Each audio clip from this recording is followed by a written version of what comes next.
Bonjour, j'espère que vous allez bien. Aujourd'hui, nous sommes à Paris, au Carrousel du Louvre, pendant 3 jours, au Salon de l'immobilier bas carbone, où se réunissent de grands investisseurs immobiliers, qu'ils soient institutionnels, bancaires, mutualistes, des foncières privées, françaises, européennes, et ainsi que des grandes entreprises et des startups qui luttent contre le réchauffement climatique et qui cherchent des solutions afin de pouvoir atteindre un certain niveau de baisse de coût de l'énergie ainsi que la partie de la consommation des uns et des autres.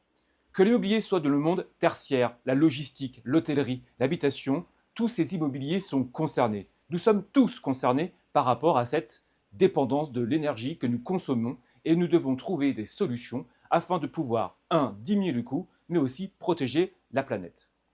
La question d'aujourd'hui est donc pour nous, c'est de savoir si nos résidences-services, que ce soit dans le monde de l'EHPAD, la résidence de tourisme, de loisirs, affaires, la résidence senior ou la résidence étudiante, est concernée dans ce bilan carbone dans lequel un grand effort doit être réalisé de la part de ces exploitations qui génèrent, comme toute autre entreprise ou toute autre habitation, utilisent un grand nombre d'énergie électrique, de gaz et d'effets de serre. Je suis Johan Maxel, votre expert revente immobilier depuis 20 ans. Je suis spécialisé dans la revente de biens immobiliers en résidence-service, que ce soit en modèle étudiant, EHPAD, senior et résidence de tourisme, affaires et loisirs. J'ai pu accompagner pendant ces 20 ans plus de 500 investisseurs et leurs conseils en patrimoine, que ce soit dans la revente de leurs biens et dans leurs investissements. La question d'aujourd'hui est de savoir si nos résidences-services sont concernées par ces règles françaises et européennes, ces règles bienfaitrices qui vont permettre de respecter davantage notre planète et de limiter les gaz à effet de serre. La réponse est oui, et doublement. La toute première est liée bien évidemment à l'immobilier, dans lequel les parties privatives ainsi que dans les parties communes, les propriétaires et copropriétaires sont responsables dans le cadre de la diminution des effets de gaz et des effets de serre, et donc de la diminution de la consommation énergétique. Le deuxième point qui est important, c'est de savoir c'est que dans ces bâtiments, il y a une exploitation qui soit dans un modèle EHPAD, étudiant, tourisme, loisirs et affaires et seniors. Donc une activité commerciale qui est liée à une règle européenne qui s'appelle la taxonomie carbone.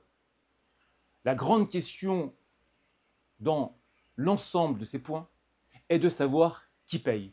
Qui est responsable de cette performance énergétique qui passe forcément par des travaux, que ce soit dans les parties privatives et dans les parties communes.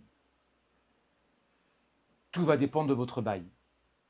Dans la majeure partie des baux commerciaux, l'ensemble de ces travaux, de ces performances énergétiques, doivent être réglés par la copropriété.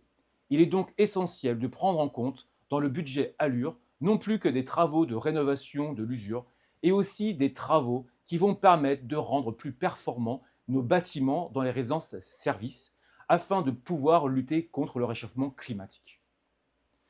Alors certains baux aujourd'hui précisent que l'ensemble des règles de mise en conformité à l'exploitation sont à la charge de l'exploitant. Ces baux sont de plus en plus rares, surtout depuis la réforme des baux commerciaux de loi Pinel de 2014. Ceci étant, encore certains exploitants, et précisément dans le monde de l'EHPAD, sans citer certains exploitants, prennent à leur charge l'ensemble des mises en conformité liées à l'exploitation de la résidence, dont celle de l'EHPAD.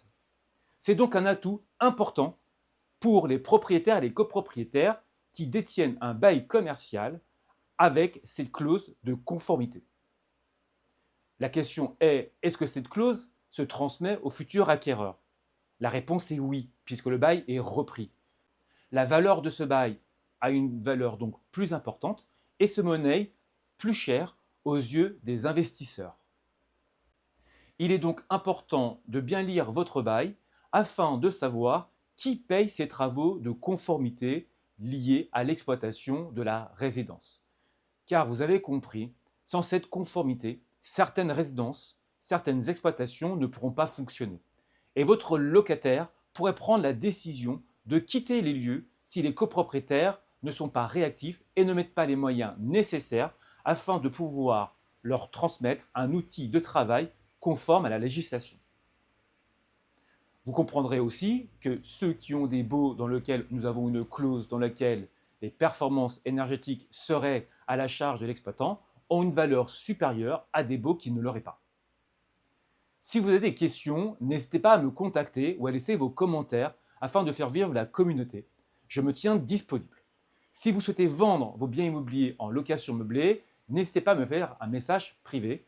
Ce sera avec plaisir d'y répondre et de vous offrir ces études et estimations. Si vous avez aimé cette vidéo, je vous laisse liker, commenter, partager.